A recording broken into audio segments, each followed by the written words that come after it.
10 லட்சம் கோடி ரூபாய் கடன் இருக்கு அப்படின்னு சொல்லிட்டு தாவேக தலைவர் விஜய் அவர்கள் பதவி ஏற்கும் பொழுது பேசியிருந்தாங்க. ஸோ இப்போ முதலமைச்சர் பதவியில் உட்கார்ந்து இருக்கும் பொழுது என்னென்ன விஷயங்கள்லாம் செயல்படுத்த போறாரு, தாய்மாமன் சீர் அப்படின்ற திட்டத்தை கூட வந்து கைவிட போறாரா அப்படிங்கிற மாதிரி நிறைய கேள்விகளை மக்கள் எழுப்பிட்டு இருக்காங்க.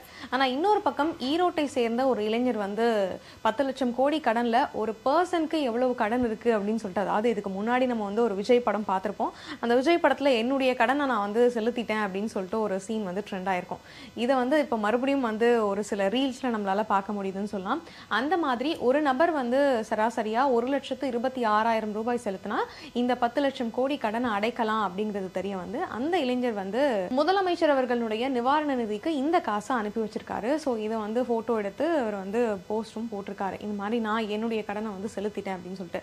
இதை தொடர்ந்து யாரோ வந்து என்னப்பா இவர் சம்பந்தமே இல்லாம வந்து நான் ஒரு ஆள் மட்டும் கடன் அடைக்கிறேன் அப்படின்னு சொல்லிட்டு அதிபுத்திசாலியா வந்து செயல்பட்டு இருக்காரு அப்படின்னு சொல்லி நிறைய விமர்சனங்களும் இந்த இளைஞருக்கு எழுந்திருக்கு அப்படின்னு சொல்லலாம். இதை தொடர்ந்து இன்னொரு இளைஞரும் என்னுடைய கடனை நான் செலுத்துறேன் அப்படின்னு சொல்லி அதே ஈரோட்டை சேர்ந்த மாற்றுத்திறனாளி ஒருத்தர் 23,000 ரூபாய் வந்து செலுத்தியிருக்காரு.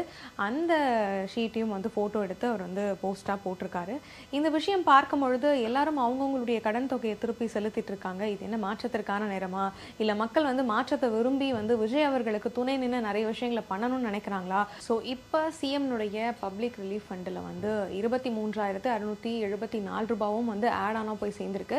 இன்னும் யாரெல்லாம் இந்த மாதிரி அவங்களுடைய தொகைகளை வந்து செலுத்த போறாங்க அப்படிங்கிறது பொறுத்திருந்து தான் பார்க்கணும். இவங்களுக்கு சமூக ஆர்வலர்கள் வாழ்த்துக்களையும் தெரிவிச்சிட்டு இருக்காங்க.